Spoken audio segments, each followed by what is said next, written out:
Hey, what's going on, guys? So today I want to talk about the history that's leading up to Battlefield 2042. Now, this is something that EA has put out on their website, talking about the timeline that's been leading up to the events of this big battle in Battlefield 2042. Now, I want to talk about it because it's interesting to see exactly what's been happening in these games, whether it's Battlefield 1 or Battlefield 5, where you have World War 1 and World War 2, and the reasons why those wars were fought. We just kind of look back at history. We know exactly what was leading up to it, what were the reasons they were fighting over it. When you think about Battlefield 3 and 4, those are more present day. You know, you're thinking about Russia and China and the United States and the geopolitical conflict that's happening in the world. That is the reason why those wars are fought in those games, whether it's resources or land grabs or something like that. And you can kind of think about present day conflicts that's happening right now in relation to those games. With it being 20 years into the future, we don't know exactly what could be leading up to it. What type of events, what in 20 years, what is the world going to be like? Is it something that EA is announcing right now as this is what the future is going to be like for us, where United States and Russia are the main superpowers, and there's this big group in the middle called notepads that have no nation of their own to call, but they're going to be selecting between these two nations fighting over resources. It's a very interesting take on what the future is going to be like. I love that we're kind of jumping in a few decades into the future with this conflict, but I want to give my opinion about exactly how possible this could be, or just kind of give my opinion about the events leading up to this game with a little bit of this. I want to talk about this as well, and just kind of start off with this. If you guys don't know, China's actually been doing some beaching drills to possibly invade Taiwan, and just in the past couple of days, China sent 28 jet fighters into Taiwan airspace. So real conflict in the world is brewing. If you guys don't know this, yes, the world is slowly creeping towards this giant powder keg that could possibly explode.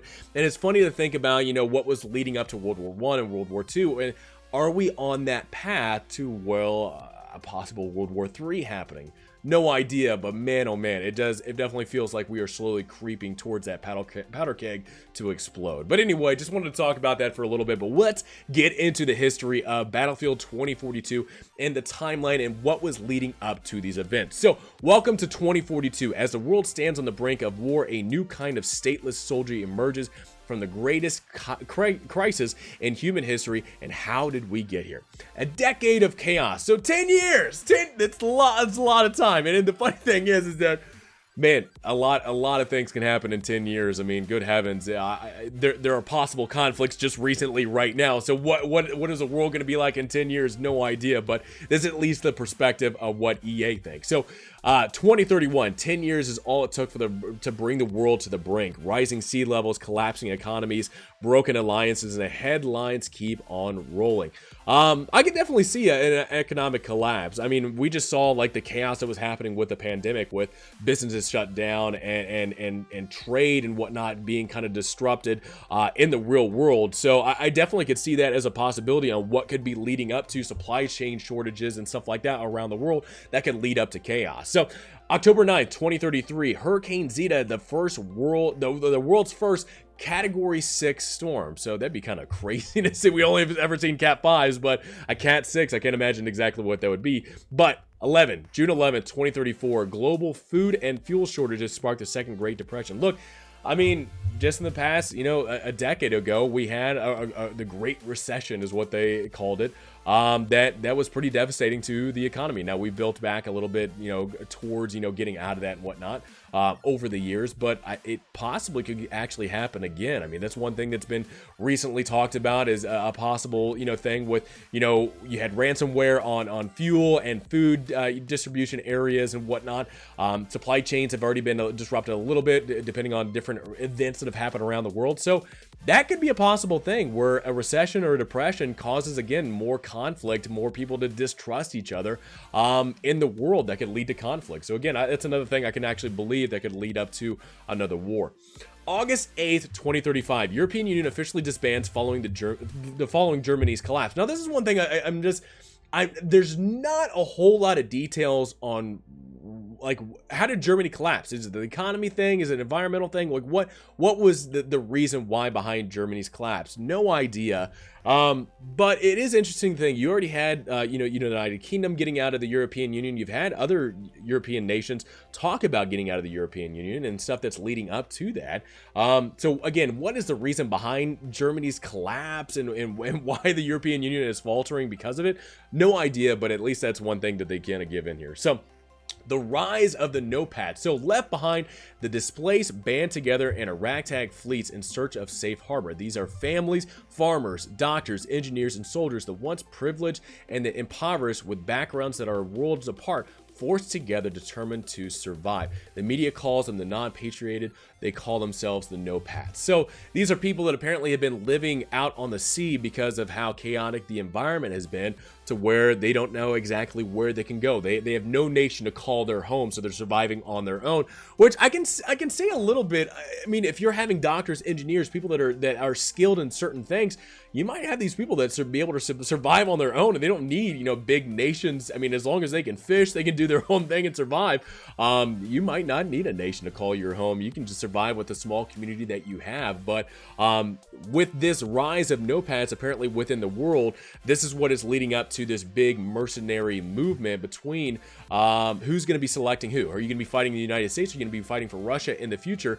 And this giant mercenary, you know, group is growing out of this notepad of who's going to be fighting for what group. So the new normal in 2037, humanity adopts to this new normal. Revolutions in energy, desert irrigation, hydraulic levees, and seawalls save coastal cities, reclaim farmlands, and rebuild supply chains. Hope of finding stability leads to some nations reopening their borders.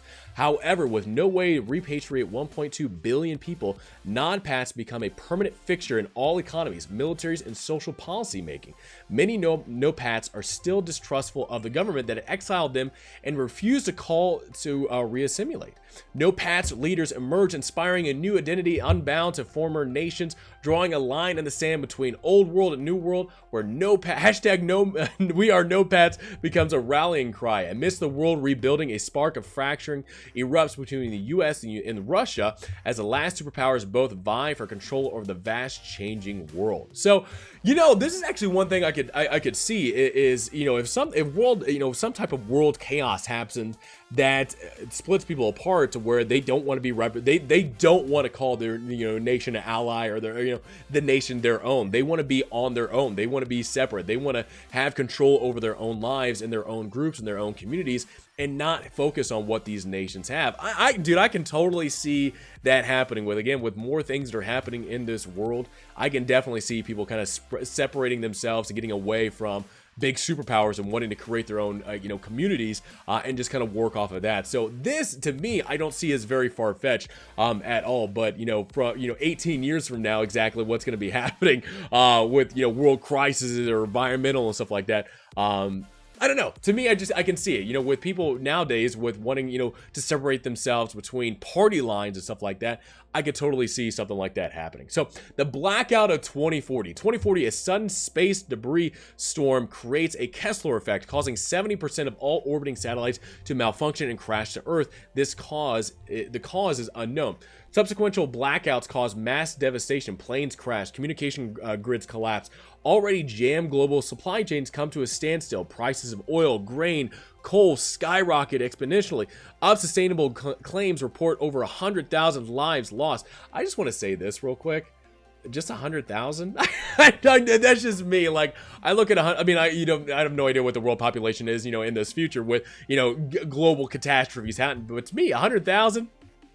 Doesn't sound that bad. I don't know. That might just be me. I mean, you had a global pandemic kill millions of people around the world. So I look at 100,000 and be like, is that it?